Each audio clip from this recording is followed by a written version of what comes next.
나와 함께 하신 하나님의 은혜로라 라는 제목의 말씀입니다.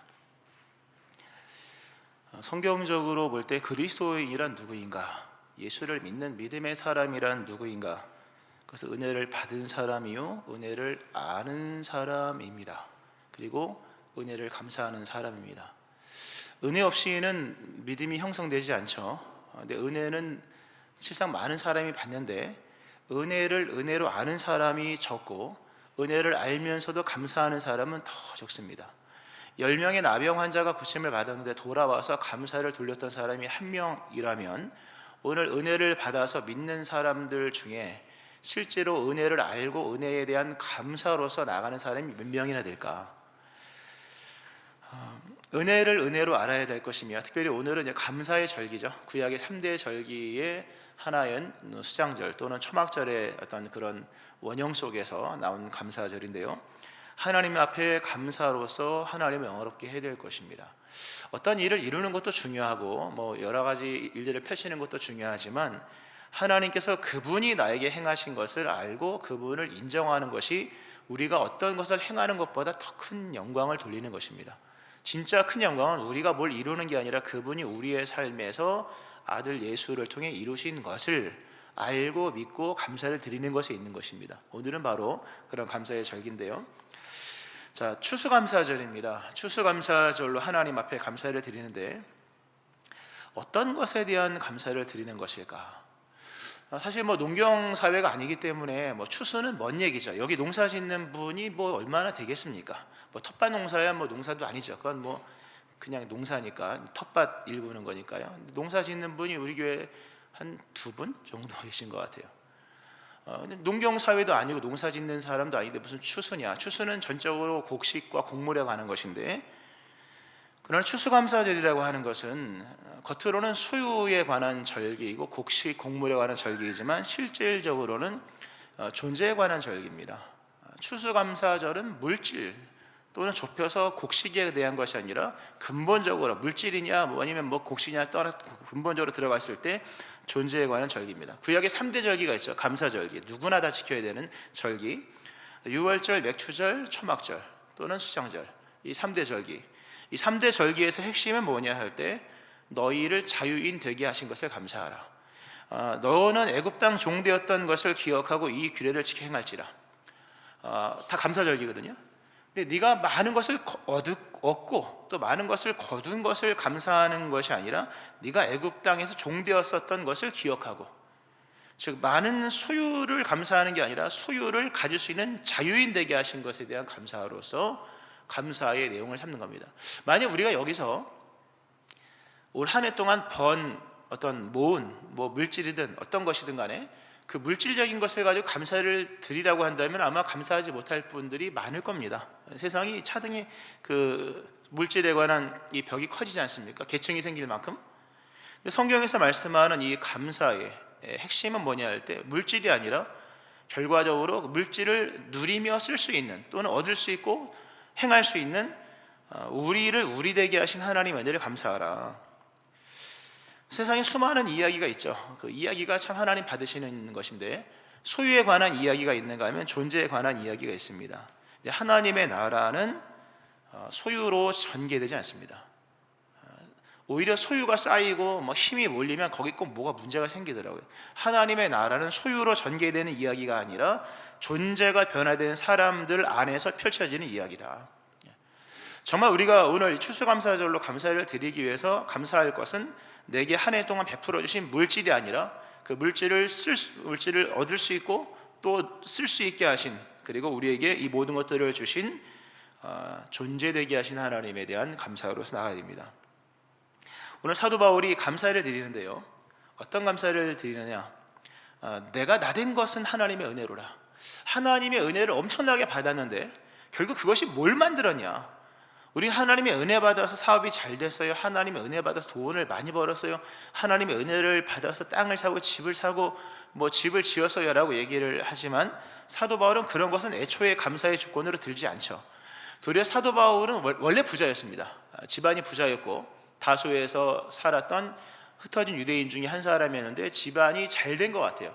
사도 바울이 태어나기 전부터 로마 시민권을 얻은 걸 봤을 때 여러 모양으로 돈이 많았던 집안이고 또 신분도 좋았습니다. 혈통이 유지되었고 그 포로 상황 속에서 혈통이 유지된 것으로 나오고 히브리인 중에 히브리이고 바리새 중에 바리새다. 율법사였고 바리새에서 1등이었습니다. 사도 바울은. 그래서 세상적으로 아주 전도 유망한 그런 유망주였죠. 근데 그거 자랑하지 않습니다. 그거를 가지고 감사의 조건으로 삼지 아니하고 오히려 자신의 삶 속에서 자신을 예수 믿는 사람 되게 하신 것에 대한 감사드립니다. 수많은 이야기가 얼마나 감사할 게 많겠습니까? 그러나 물질에 관한 얘기가, 적어도 본문에 관한 것은 물질에 관한 얘기가 아니라 자신을 자신 되게 하셨다, 즉 나를 예수 믿는 사람 되게 하셨다는 것에 대한 감사를 드립니다. 참 귀한 겁니다, 여러분. 우리가 소돔과 고모라 성의 얘기를 보면 소돔 성의 이야기는 처음에 물질의 이야기, 소유에 관한 이야기로 시작이 되잖아요. 그 아브라함의 조카 롯이 막 우양이 많아져서 어디 가면 우양을 불릴 수 있을까, 어디 가면 재산을 증식할 수 있을까, 돌아보니까 소돔 그 땅은 물이 넉넉하고 하나님의 동산 같았고 애굽 같았더라. 고대 문명의 발상지 애굽, 얼마나 사람 살기 좋은 여건입니까? 그 정도로 좋은 땅, 물이 넉넉하고 하나님의 동산 같은 좋은 소유가 넘쳐나는 그런 땅으로 시작을 하는 소돔의 이야기. 근데 어느 순간에 하나님의 사자가 등장하고 하나님의 나라, 심판적으로 임하는 하나님의 나라가 제시됐을 때 소돔성의 운명은 소유에 의해서 좌우되는 것이 아니라 결국 존재, 의인됨에 관한 것으로서 소돔성의 운명이 제시가 되었다. 소돔성이 얼마나 화려했겠습니까? 거기가 대단한 거겠죠.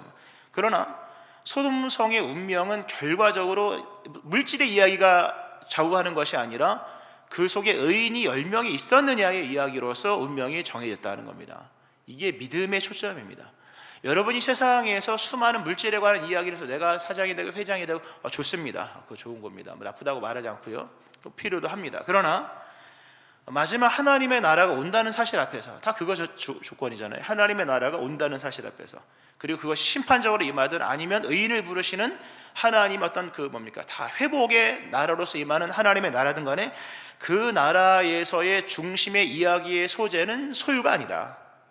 결국 존재, 내가 예수 믿는 사람이 되지 않고서는 어느 이야기도 하나님 앞에 가서 영광의 이야기가 될 수가 없는 거예요. 오늘 우리가 정말 이 추수에 대한 감사로서 하나님께 드려야 될 것은 하나님이 나를 예수 믿게 하셨다는 거죠. 예수 믿게 하셨다. 특별히 오늘 사도 바울이 고린도서 15장에서 믿는 사람에 대한 열거가 있죠. 먼저는 베드로에게 예수님 보이셨고, 그 다음에 12 사도에게 보이셨고, 그 다음에 500 형제에 보이셨고, 그 위에 야고보에게 보이셨고, 맨 나중에 나에게 보이셨다. 무슨 말씀이면 나를 예수 믿게 하셨다. 이게 중요한 얘기입니다. 베드로가 믿은 것도 감사하고, 또는 500의 형제가 믿은 것도 감사하고, 또는 예수님의 그 동생이었던 야고보가 믿은 것도 감사하지만 중요한 건 내가 예수를 믿지 않으면 아무 의미가 없는 거잖아요. 나를 예수 믿게 하셔서, 나도 베드로처럼, 나도 야고보처럼, 나도 500명처럼 나도 예수를 믿는 사람 되게 하셔서 나를 예수 믿는 사람 되게 하셨다. 내 인생 속에서도 드디어 하나님의 이야기가, 그 존재적인 이야기가 펼쳐지므로 나를 나 되게 하셨다. 철저하게 사람에 대한 얘기잖아요. 철저하게 사람에 대한, 여기서 무슨 물질이 들어가면 하나도 안 들어갑니다. 나를 나 되게 하셨다. 나의 존재를 존재되게 하셨다. 유한한 존재를 영원한 존재로, 사망, 본질상 진노를 하나님의 축복의 자녀로, 그리고 멸망과 사망의 앞에 놓여있는 자를 영원한 생명과 상급이 있는 자로. 사도 바울이 결국 하나님의 은혜를 받아서 된 게 뭐냐 할 때 사업이 잘 되고 이건 중요하죠. 그러나 그런 게 아니었다는 것에서 감사할 용기가 있는 겁니다. 사실요. 우리가 물질만 가지고 얘기하면 여기 기분 좋을 사람이 몇 명이나 있겠습니까? 그죠? 정말 우리가 감사해야 될 것은 예수님이 나를 예수 믿게 하셨다는 사실입니다. 이 사라지지 않는 영원한 것을 얻게 하셨다. 천국의 기업으로. 만약 우리가 물질의 소유적인 것을 가지고 만약에 감사를 한다면 그거 몇 년 가겠습니까? 우리가 번 돈이 몇 년, 통장에 들어온 돈은 고스란히 매월 20몇일에 빠져나가요. 이런 거 아니겠습니까?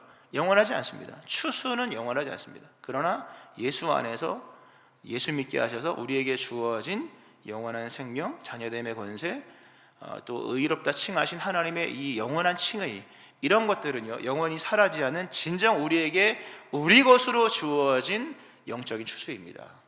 깨닫고 믿기를 축원합니다. 특별히 믿음에 관한 얘기를 사도 바울이 감격스럽게 하는 겁니다. 하면서, 근데 믿음이라는 것은 여러분이 만든 산물이 아닙니다. 믿음은 산물이 아니라 선물이죠, 선물. 믿음은 만들어지는 게 아닙니다, 여러분. 믿음의 공동체에서 여기서 같이 막 예배를 드린다고 믿음이 생길까요? 물론 영향이 있습니다. 영향이 있죠. 그러나 믿음이 생명에 가는 것이라면 생명은 만들 수가 없는 거잖아요, 그죠? 콩 안에 있는 생명력은 만들 수 있는 게 아니라 콩 안에 있던 생명력이 열매로서 또 이어져서 결국 뭡니까? 여전히 콩 안에 생명이 있는 것처럼 누가 만든 게 아니잖아요. 우리 안에 있는 믿음은 만들어진 게 아닙니다. 예수님이 우리에게 주신 것입니다. 산물이 아니라 선물로 주어진 것이요, 그러면 우리에게 주어진 사실 믿음이라는 부분에서 이게 내가 한 게 아니라, 믿음은 용어가 좀 어려웠으면 모르지만 계시 의존적인 믿음입니다. 그분이 나에게 믿음을 주지 않으셨다면 우리는 믿음을 가질 수 없는 사람입니다. 그러니까 이거보다 더 큰 게 어디 있겠습니까? 나의 노력으로 얻은 게 아니고 나의 행실로 만든 게 아닙니다. 철저하게 그분이 나에게 믿음을 주신 것이요, 더 나아가서 믿음이라고 하는 것은 예수를 보아야지만 믿는 겁니다. 물론 상징적 의미죠. 예수님을 믿을 수 있게 해주셔야 믿는 거예요. 어느 누구도 예수님을 보지 않고서는 예수를 믿을 수 없습니다. 사도 바울이 표현을 뭘 표현하냐면, 베드로에게 보이셨고 오백의 형제에게 보이셨고 야고보에게 나에게도 보이셨다. 그래 나는 예수를 믿는 믿음의 사람이 되었다. 여기 계신 분들 중에 다 예수를 믿는 믿음의 사람이라면 어떻게든 간에 예수님께서 여러분에게 자신을 보여주셨기 때문에, 즉 믿을 수 있는 믿음이 우리에게 주어지도록 계시하셨기 때문에, 물론 계시의 시대는 아니지만 그 믿음을 얻을 수 있도록 자신을 우리에게 보여주셨기 때문에 우리에게 믿음이 생겨진 것이지 우리가 믿음을 만든 것이 아닙니다. 얼마나 감사한 겁니까? 여러분 안에 있는 믿음이 없어 보세요. 마지막 소돔과 고모라 산 같은 날 뭘 가지고 여러분이 건진받겠습니까? 오직 믿음밖에 없는 것인데, 그 믿음은 만들어진 것이 아니라면, 실상 우리가 여기서 여러 가지를 합니다만 이걸로 만들어지는 게 아닙니다, 여러분. 이건 만들어진 징표일 뿐이지 징표가 믿음을 만드는 건 아니잖아요. 예수님이 찾아오시는 그 은혜로 말미암아 우리에게 믿음이 생겨졌고, 그로써 뭡니까? 우리에게도 의롭다 칭해지는 그 존재론적인 어떤 성경상의 믿음의 사람이 된 겁니다. 할렐루야. 더욱이 이게 개별적 사건이라 하잖아요. 오늘 본문은 10절만 읽었습니다만, 그러니까 다 믿음의 사람들은 다 예수님이 개별적으로 찾아가셨다. 너무 중요한 얘기입니다. 믿음은 개별적 사건입니다.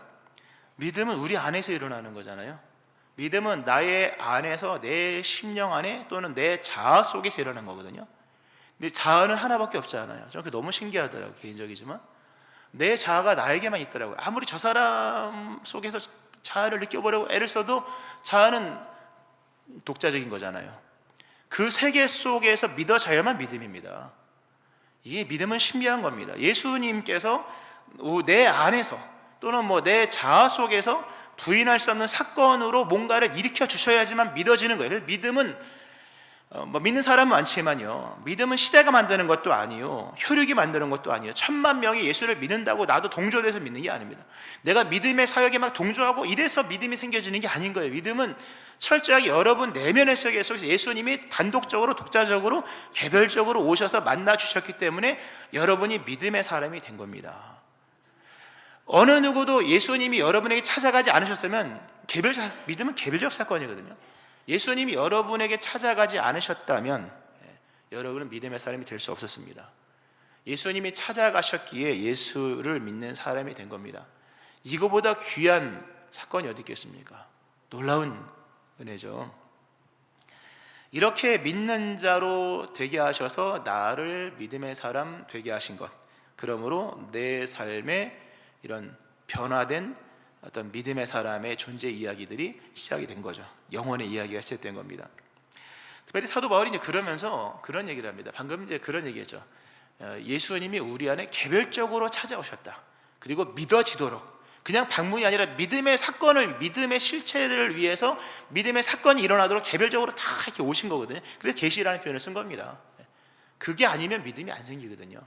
근데 그 일을 이루어 나가시기 위해서 하나님이 쓰셨던 방법이 뭐냐 하면, 사도 바울이 오늘 그 바로 앞절에 나와 있는 그 뭡니까? 자신에게 불리했던 상황들이었다는 거죠. 8절부터 만약에 본다면, 맨 나중에 만삭되지 못하여 난 자 같은, 나는 맨 나중에 있었다. 맨 나중. 이게 그 종말적이라는 뜻입니다. 에스카톨로지, 이런 종말론이잖아요. 근데 나는 거의 끝지점이 있었다. 아주 맨 끝지점에, 시간적으로 끝지점에 넘어가면 이제 끝나는 건데 맨 마지막에 막차를 탔다, 뭐 이런 얘기거든요. 맨 나중. 그리고 나는 만삭되지 못하여. 사도 바울이 늘 이렇게 좀 뭔가 부족한 게 있다는 열등이 좀 있었습니다. 알고 보면 열등 의식은 아니지만 뭐가 좀 객관적으로 만삭되지 못하여 난 자 같고, 또 가장 작은 자다. 그리고 감당하지 못할 자다. 뭐가 버거웠다. 근데 놀랍게도 하나님의 은혜가 헛되지 아니하여서 오히려 그런 것들을 통하여 내게 믿음이 주어지는 도구가, 믿음이 주어져, 그런 것들은 내 삶의 믿음의 방편들로 사용되었다는 겁니다. 이게 중요한 얘기죠. 우린 주에 추수감사를 생각을 하면 성공 신화를 자꾸 생각을 합니다. 성공한 것, 올해 잘된 것, 성공한 것, 내가 맨 나중에 아니라 맨 먼저 했을 때 내가 1등이었었던 것을 기억하고, 내가 만삭되지 못하여 난 자 같은 그런 초라한 모습이 아니라 내가 아주 우등한, 마치 뭐 영웅적인 그런 모습을 생각한다거나, 가장 작은 자가 아니라 가장 강한 자, 가장 큰 자, 감당하기 버거운 사람이라 뭐든지 감당할 수 있는, 그런 데 초점을 두면서 감사의 이야기를 찾는데요, 오히려 예수님은 사도 바울의 인생 속에서 그런 우리가 자랑하고 또는 충분히 감사할 수 있는 그런 내용들에 대한 부분에서 믿음을 일으키신 것이 아니라, 도리어 맨 나중 만삭되지 못한 그런 부족한, 그리고 가장 작을 때, 초라할 때, 더 나가서 감당하지 못할 때, 이게 자격 없다는 뜻이에요. 버거울 때. 한 해를 돌아보면은, 또는 인생을 돌아보면 버거울 때가 있거든요. 사는 게 버거워요. 결혼 생활이 너무 버거울 때가 있잖아요. 그죠? 남편의 역할이 버거울 때가 있고, 아내의 역할이 버거울 때가 있고, 감당하지 못할 자, 이런 그런 의미거든요. 그리고 하루하루 살아가는 게 너무 버거워서 이거 그만둘까 말까, 마치 오늘이 내 인생의 끝날인 것처럼, 남들은 대단한 것 같지만 나는 가장 작은 자인 것 같고, 나는 애초부터 뭔가 좀 잘못 태어난 그런 느낌이 아니라 실제로 느낄 때가 있는 거죠. 경험할 때가 있는 것인데, 오히려 그러한 일들 속에서 하나님이 우리를 믿게 하시는 역사가 있었다는 겁니다. 그러니까 돌아보면 승리한 것만 감사가 아니라 패배도 감사요, 내가 1등만이 아니라 내가 맨 꼴찌도 감사인 것입니다.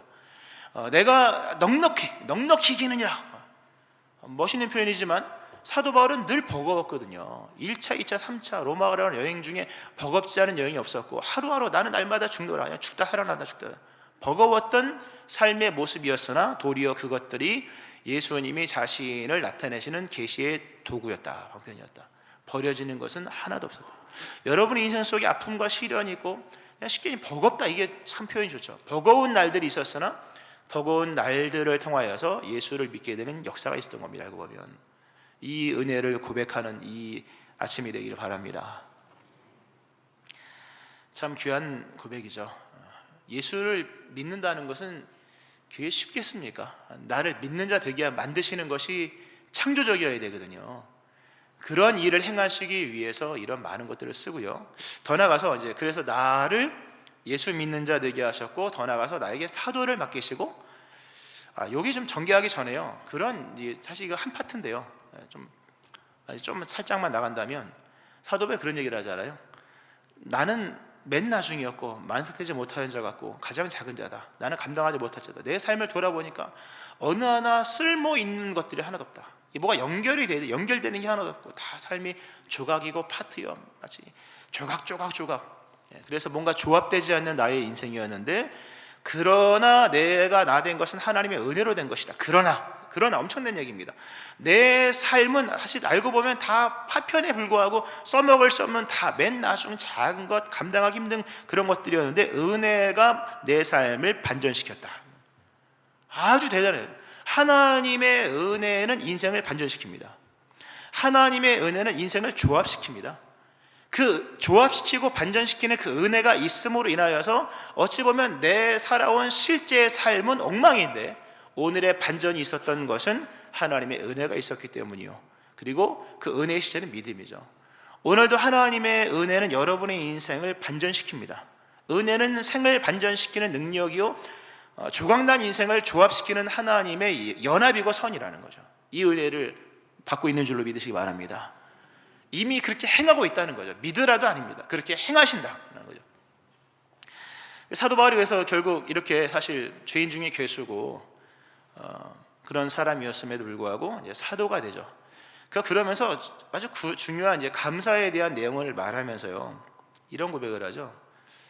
내가 나 된 것은 하나님의 은혜로 된 것이니 내게 주신 그의 은혜가 헛되지 아니하여, 내게 주신 그의 은혜가 헛되지 아니하여 내가 모든 사도보다 더 많이 수고하였다. 근데 이게 나에게는 은혜다. 나와 함께 하신 은혜다. 무슨 말씀이냐면요, 우리는 감사를 생각할 때 결과나 결실이나 결론적인 것만을 가지고 감사를 드립니다. 뭐가 된 이야기를 가지고 감사를 드리는데 익숙하죠. 그러나 신앙은 모두는 과정입니다. 다. 우리가 히브리서 11장 강해의 말씀을 하면서 자꾸 중간 결산하지 말아라. 물론 체크는 해야겠지만 다 달려간 사람처럼 결산은 하지 말아라. 결산은 마지막에 하는 거니까 믿음의 길을 가라. 계속 믿음의 길을 가는 거지, 자꾸 뭐 됐냐 안 됐냐를 묻다가는 시험 든다. 근데 그럼에도 우리는 이렇게 좀 절기 같은 상황 속에서 추수감사, 올해 뭘 얻었지? 뭐 이런 얘기를 하는데요, 오늘 본문 속에서 한 믿음의 신앙인, 믿음의 우리의 어떤 선배죠, 사도 바울은 감사를 드릴 때 더 많이 얻은 것을 감사한 것이 아니라 더 많이 수고한 것을 감사했다. 하나님의 은혜가 내게 와서 하나도 땅에 떨어지지 아니하고 헛되지 아니하였다. 그 은혜가 뭘 나를 지금 만들고 있다. 근데 나의 어떤 것을 만들어야 할 때 나로 하여금 수고하게 한다는 거예요. 수고하게 한다. 더 많이 수고한 것이 하나님의 은혜다. 내게 주신 그의 은혜가 헛되지 아니하여 내가 모든 사도보다 더 많이 수고하였다. 은혜가 하나도 땅에 떨어지지 않아 내게 고스란히 왔고 은혜가 결실을 맺었는데 은혜의 결실은 내 삶의 수고였다. 수고하는 일들이었다 하는 거죠. 수고에 대한 그 불평이 가득한 시대를 살고 있죠. 수고를 부당한 것으로 여기는 이 시대, 이 천박한 시대죠. 부모가 자식을 위해 수고하는 것 당연한 거죠. 그죠? 그 특권입니다. 그 특권이죠. 그런데 그런 것을 점점 외면하는 시대가 되어서 이거 뭐 부모 자식 간에 다 끝나는 이런, 얼마나 많습니까? 교인이 교회를 위해 수고하는 것 당연한 겁니다, 여러분. 아멘 하시기 바랍니다. 특권이죠. 교회를 다니는 사람이 교회에 수고하는 것 당연한 것이, 하나님의 나라의 일꾼으로 부름받은 사람들이 충성하고 헌신하는 것은 너무 당연한 얘기입니다. 이건 뭐 말할 것도 없는 얘기인데 수고를 부당한 것으로 여기는 시대 속에서 오직 결말에만 초점을 두는 겁니다. 다 유혹이고 미혹이고, 수고하지 않고 사는 것을 인생의 성공인 줄 아는 시대. 그러잖아요. 수고하지 않고, 그래서 뭐 파이어족인가요? 뭐 돈 얼마큼 벌면 사표 던지고 맨 놀러다만 다니고 그러다 낭패 보는 겁니다, 여러분. 수고를 하나님의 은혜로 여기지 아니하고 벗어나야 될 굴레인 것처럼, 남들보다 쉽게 사는 것이 은혜라고 여기고 수고를 적게 하는 것이 하나님의 은혜라고 생각하고 편안하게 사는 것이 하나님의 은혜라고 생각하는데 다 속는 것입니다. 신앙은 넓은 길이 아닙니다. 본문은 정반대로 얘기합니다. 하나님의 은혜를 받은 사도 바울이 내게 주신 은혜가 헛되지 않니, 내가 모든 사도보다 더 많이 수고했다. 나는 너무 감사해. 내가 모든 사도보다 일을 적게 했어. 하나는 모든 목사보다 일을 적게 했어. 이거 감사가 아니라는 거죠. 도리어 모든 사도보다 더 많이 수고했다. 하나님의 은혜가 임하면요, 이 진정성이 생깁니다. 사람이 진정성이 생기고 진실이 생기죠. 건성으로 살던 인생을 정성을 들여 살아가게 됩니다. 정성이 뭡니까? 수고죠. 수고 없이 정성이 되겠습니까? 하나님의 은혜가 임하면 정직함이 임하고 거짓이 떠나가죠. 그리고 그리스도 예수의 그 속성이 임함으로 인하여서 그 수고를, 십자가를 죽음으로만 이해하는 것이나 부활의 전초잖아요. 그러면서 영광의 부활을 위하여 영광의 십자가를 지고 나가는 그런 마음이 생기면서 남들보다 더 많이 수고하는 것을 하나님의 은혜로 여깁니다. 여기 올 한 해 나는 진짜 일복도 많다. 무슨 일이 이렇게 많아. 맨날 그냥 일이 많다. 물론 뭐 욕심에서 나온 것은 안 되겠지만 남들보다 더 많이 수고했거든. 하나님께 감사하셔야 됩니다. 은혜를 제대로 받은 겁니다. 할렐루야. 교회를 위해서 더 많이 수고했다, 교회를 많은 수고를 했다, 은혜를 온전히 받은 겁니다. 예수를 믿는데 교회 안에서 백수가 될 수 있겠습니까? 말도 안 되는 얘기죠. 교회를 그냥 왔다 갔다 합니까? 그러지 않기를 축원합니다. 아멘 하시기 바랍니다. 예수를 건성건성 믿으면 거기에 무슨 상급이 있겠고, 그게 진짜 믿음일까?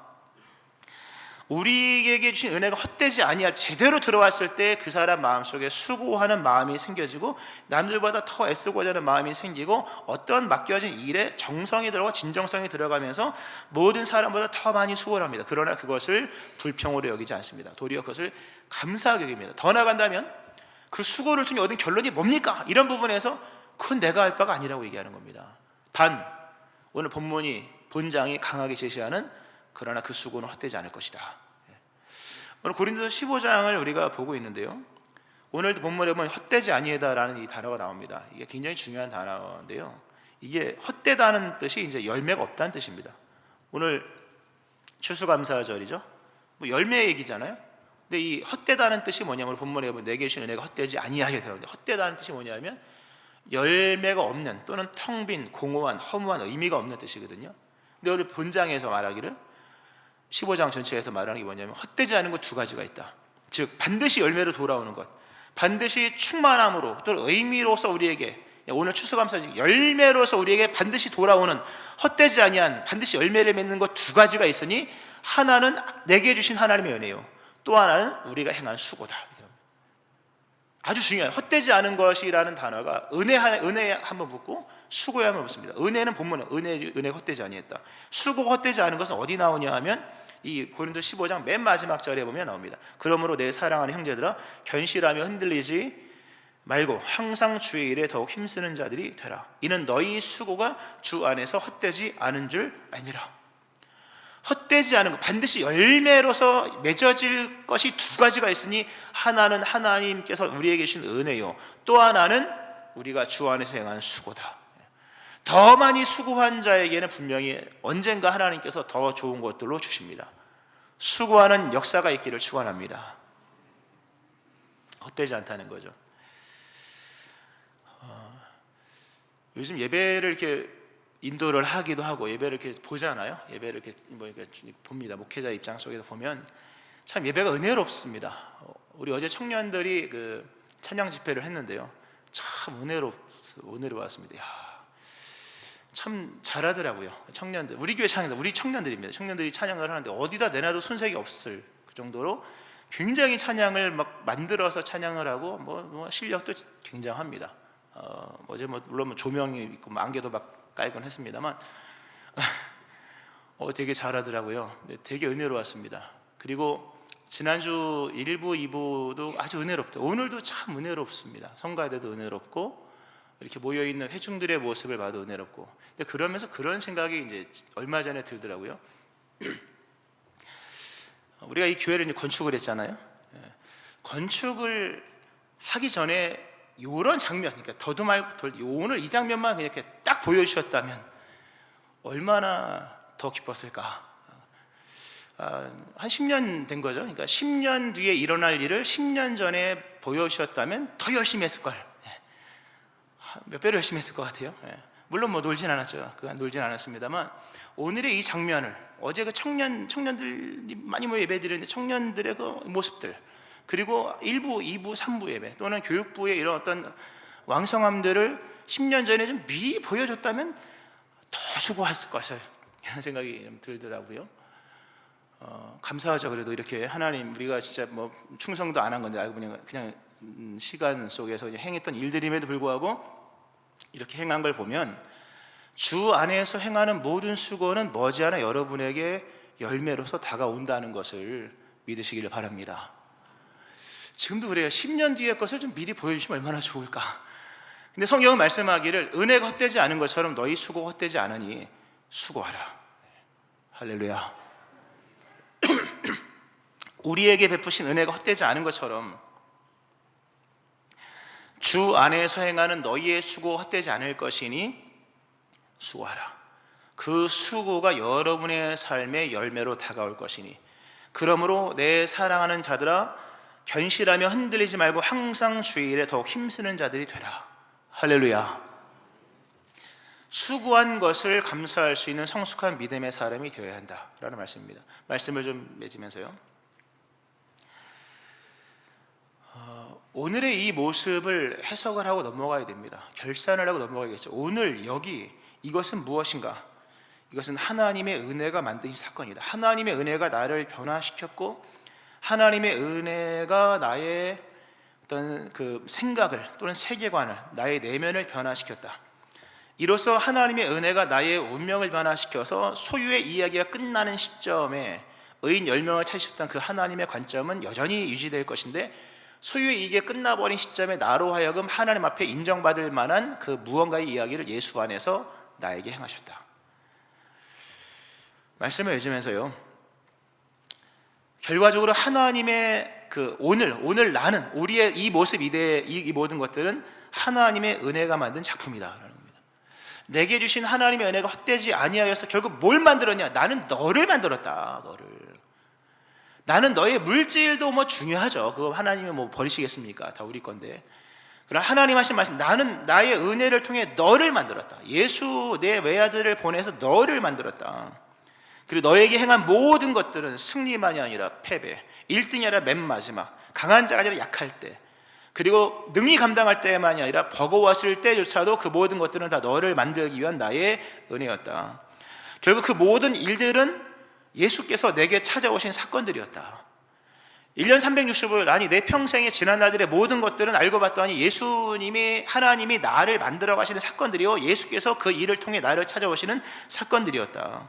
그 은혜가 오늘도 나를 만들고 있다. 그리고 앞으로도 은혜의 결말을 믿으라. 은혜의 결말을 믿으라. 나와 함께 하신 하나님의 은혜가 나의 삶을 지금 이토록 이끌어가고 있다면 결과적으로 나의 삶의 결말도 헛되지 아니야. 은혜가 헛되지 아니야. 은혜가 우리의 삶의 결말을 주도할 것이니 은혜가 만들어갈 결말을 신뢰하고 오늘도 믿음으로 감사하면서 수고할 것을 수고하라. 그리고 나의 삶을 은혜로 아름답게 결말 지어가실 하나님을 신뢰하는 믿는 믿음으로 계속 가라. 이 은혜가 여러분 가운데 일어나기를 주의 이름으로 축원합니다. 아멘. 기도하시겠습니다. 하나님 아버지, 세상은 물질을 말하지만 물질의 이야기가 다 끝나버렸을 때 하나님의 나라가 대두가 되면 결국 물질이 아니라 의인을 찾으시는 그 존재 이야기인 것이니 하나님, 우리가 무엇을 감사하겠습니까? 예수 믿는 자 되게 하신 그 하나님의 사랑을 감사하며 나아가는 자들 되게 하여 주옵소서. 하나님, 지난 날들 넘어지고 쓰러진 그 모든 시간을 통하여 도리어 찾아오신 그리스도 예수의 사건을 돌아보며 그 모든 지난 날들의 하루도 빠짐없는 모든 삶의 시간들이 우리에게 찾아오신 그리스도 예수의 사건임을 고백하면서 오늘 믿는 믿음으로 감사하는 자들 되게 하여 주옵소서. 오늘 우리의 삶은, 오늘의 현재는 하나님의 작품이, 하나님의 은혜가 만들어가는 작품인 것이니 오늘도 그 믿음으로 감사하게 도와주시고 더 나아가 은혜가 만들어가는 결실을 신뢰하면서 오늘도 우리의 삶을 은혜로 말미암아 아름답게 만들어 가실 하나님을 신뢰하는 주의 종들, 그러므로 감사하는 믿음의 사람들 되게 하여 주옵소서. 오늘의 감사가 영원토록 이어지게 하시기를 소망하오며 예수님 이름으로 기도합니다. 아멘.